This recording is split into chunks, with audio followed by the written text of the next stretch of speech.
Welcome everyone. I'm a mess. You see, even the astrologer has bad transits. As you can see, I've got a cold sore, I'm unshaven, I've had a really terrible back, because here in the Philippines where I live there's virtually no practitioners, not for miles and miles, and then you don't really want to trust too many of them, so you've just got to endure the pain. And then I was bitten by something. I've just had this God-forsaken rash all over my body. Fortunately, it is getting a little bit better. And so, enough about me. I just wanted to mention that because, I think it's a good reminder to all of us that even the astrologer has good and bad transits. But speaking of good transits, however, I did want to talk a little bit about this month, about the transit of Jupiter, because this month, for the first time in 12 years, Jupiter will be transiting through the star sign, or into the star sign of Scorpio. Yes. As you can tell, I'm a Scorpio. So for those of you born under Scorpio, and in the monthly videos that I've done, you can go into that after this if you like. I go into more detail for each of the 12 star signs as to how this is going to affect each and every one of you, depending on your birth. But the principle of Jupiter is sort of a little obscured. Everyone speaks of it as the principle of expansion, spirituality, higher knowledge, education, that sort of. But what does expansion really mean? I mean, we use all of these words. Expansion in the spiritual sense, I mean. Expansion means, in a sense, going beyond this limited self-concept that we have. But this is not just intellectual. Expansion of oneself can really only occur when there's a complete collapse of the self. What are you talking about, Dadhichi? All that philosophical mumbo-jumbo. It's not philosophical mumbo-jumbo. In fact, I've been saying this for 30 years, and I don't say anything fresh or original. This is just really a rehashing of what has been presented by the spiritual masters for thousands of years, especially in the spirit of what's called Advaita Vedanta, the Hindu-based system. Actually, a lot of the esoteric systems, even in Christianity and Islam, have a similar view that oneself can be transcended. And Jupiter, the expansive planet, is all about that. But what does it mean in practical terms? Not just straight philosophizing and philosophical discourse. How do you expand yourself to the point where there is no self? Or how does the self collapse for that expansion to take place, you ask?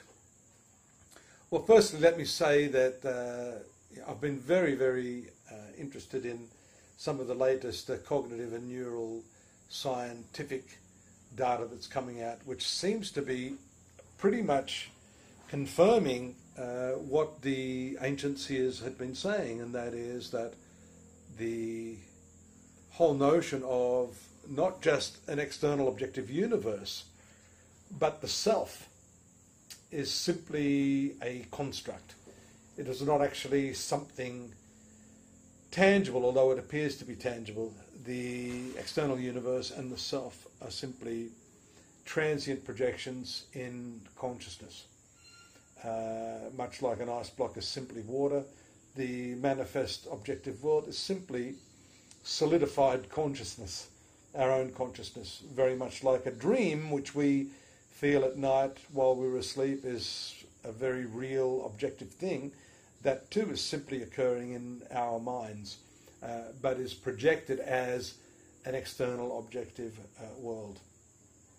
So our own selves are subjected to this ephemeral sort of changing state. One minute we're aware that we have a self, next minute when we sleep, we don't really experience this. In deep sleep, for example, there is sort of an abeyance of the sense of self-awareness.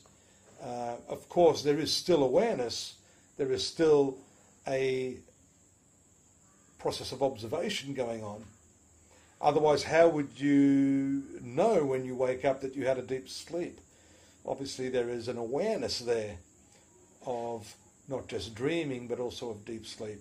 That same awareness is the awareness that persists throughout the three states, as we call them, the waking, the dream, and the deep sleep state. But what happens when we turn our awareness back into that animating consciousness, that awareness that is the projector or projecting these images and giving us the sense that there is a real world? What happens when that collapses? Well, the interesting thing is that the real world in its collapse happens many times during the day. In fact, when you go and watch a movie, as an example, and it's just a brilliant movie, and you're completely absorbed in the movie, what happens? The sense that you as a self are watching a movie out there ceases. It collapses. The whole idea of space and time also collapses. Often I found myself, rousing from an incredibly great movie after 3 hours, 3.5 hours, wondering, wow, where did the time go? I wasn't even aware that that time had passed. I wasn't even aware that I was watching the movie.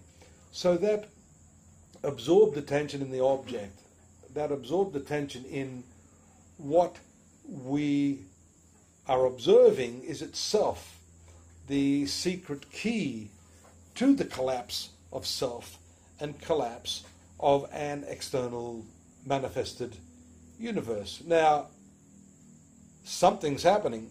You say, well, hang on, I'm still watching the movie, but there's the watching of the movie, but in that moment of pure, undiluted attention, there is no one watching a movie, there is simply watching.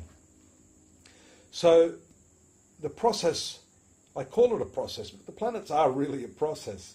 We think of them as objective things dangling in the heavens and rotating around the sun. These planets are processes, and the process of Jupiter, this expansion, is exactly what I've just described there in the practical sense of, say, watching a movie.